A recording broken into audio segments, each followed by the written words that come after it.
আপনি যদি শুরু করার পরিকল্পনা করেন, ফিরে যাওয়ার দরজাটা বন্ধ করে দিতে হবে। আপনাকে মেন্টালি প্রস্তুতি নিতে হবে যে আমাকে এখানে সফল হইতেই হবে। এখানে যদি পারবো কি না, যদি না পারি, কিন্তু এগুলা শব্দগুলো ভুলে যেতে হবে। আমি পারবই, আমাকে পারতেই হবে এবং নিজেকে নিজে বলতে হবে আমার ফিরে যাওয়ার কোনো জায়গা নাই, ফিরে যাওয়া যাবে না। আমরা তো অনেকে উদ্যোক্তা হতে চাই, স্বপ্ন দেখি, এবং উদ্যোক্তা হওয়াটা যতটা সহজ বা কঠিন, যতটা কঠিন উদ্যোক্তা হয়ে উদ্যোগটাকে ধরে রাখা এটা আরো অনেক বেশি কঠিন, অনেক বেশি চ্যালেঞ্জিং। সো উদ্যোক্তা হয়ে ধরে রাখার ব্যাপারটা নিয়ে আমরা অনেক কথাবার্তা বলবো, প্রশিক্ষণ দেওয়া হয়, মেন্টরিং করা হয়।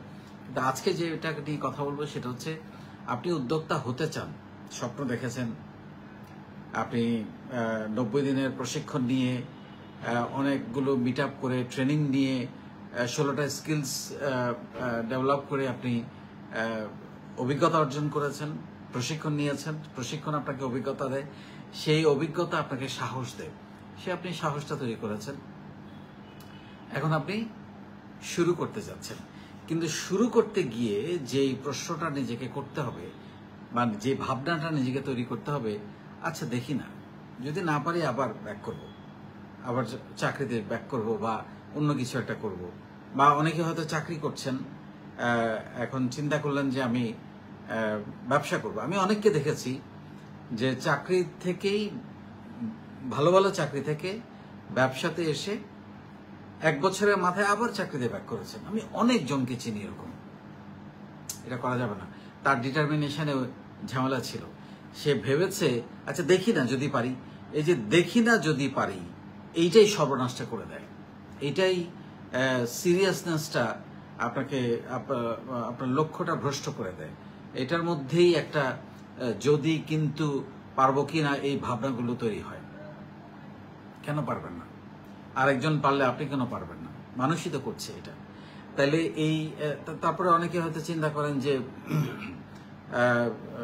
হয়তো পার্ট টাইম উদ্যোক্তা হিসেবে ট্রাই করছেন, তাদের ব্যাপারটা আলাদা। তারা সেখানে যেহেতু চাকরি তিনি করছেন, উনি ট্রাই করছেন, ট্রাই করতে করতে একসময় হয়তো উনি পাকা হয়ে গিয়ে চাকরিটা ছেড়ে দেবেন, সেটা ঠিক আছে। কিন্তু আপনি যদি শুরু করার পরিকল্পনা করেন, ফিরে যাওয়ার দরজাটা বন্ধ করে দিতে হবে। আপনাকে মেন্টালি প্রস্তুতি নিতে হবে যে আমাকে এখানে সফল হইতেই হবে।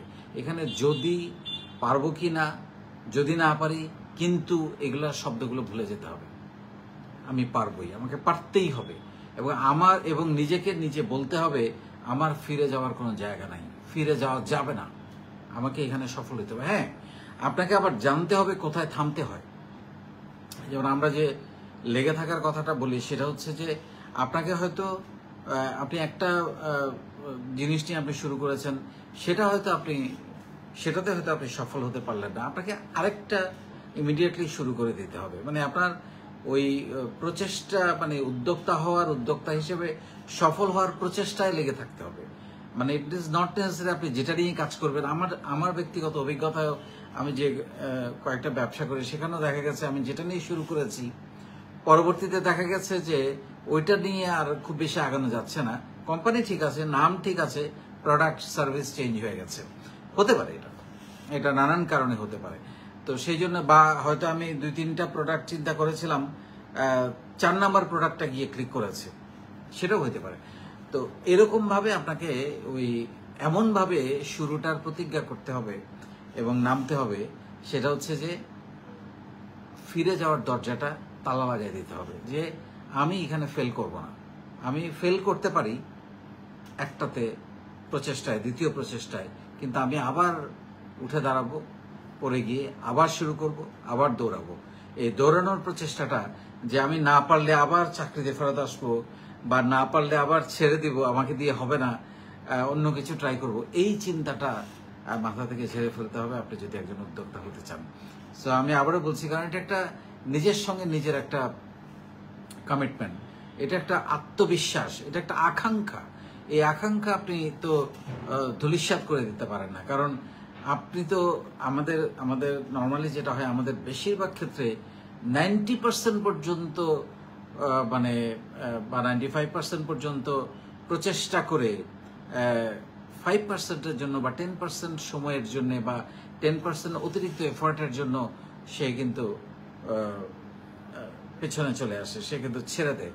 অথচ আর মাত্র 5% বা 10% এফোর্ট দিলেই বা ধরে রাখলেই সে হয়তো এটাতে সফল হতো। কারণ কোনো একটা ঘটনা ঘটার আগ পর্যন্ত 99% চেষ্টা কিন্তু অসফল হিসাবে বিবেচনা করে। যখনই আপনি বলটা গোল পোস্টে কিক করলেন তখনই আপনি সফল। সো ব্যবসাটাও কিন্তু একই রকম, আপনাকে সারা মাঠ ধরে খেলতে হবে কখন আপনি, এবং প্রচেষ্টা তো চালিয়ে যেতে হবে। সো আবারও বলছি, আপনারা যারা উদ্যোক্তা হতে চান এই প্রতিজ্ঞা নিজের সাথে নিজে করেন। কে কি বলল, আশেপাশে পারলো না, ফেললো না, ফেরিওয়ালা, চুরিওয়ালা, আমওয়ালা, মাছওয়ালা, ফরগেট ইট। এরাই একদিন আপনার কাছে বুদ্ধির জন্য আসবে, জাস্ট সময়ের জন্য অপেক্ষা করেন। এরা একদিন বলবে আমার একটু শেখাও, তোমার মতো করে করতে চাই। সো এগুলা মাথায় নেওয়ার দরকার নেই, শুধু মাথার মধ্যে এইটুকু নেবেন যে আমি যেহেতু প্রতিজ্ঞা করেছি আমি এখান থেকে ফেরত যাব না। ফিরে যাওয়ার দরজা জানালাটা বন্ধ করে দিতে হবে এবং তবেই আপনি সফল হবেন। আবারও বলছি, আপনার প্রোডাক্ট চেঞ্জ হতে পারে, সার্ভিস চেঞ্জ হতে পারে, প্রজেক্ট চেঞ্জ হতে পারে, কিন্তু আপনার স্বপ্ন, আপনার টার্গেট, আপনার উদ্যোক্তা হওয়ার যে লেগে থাকা, সেটা যেন কখনো চেঞ্জ না হয়।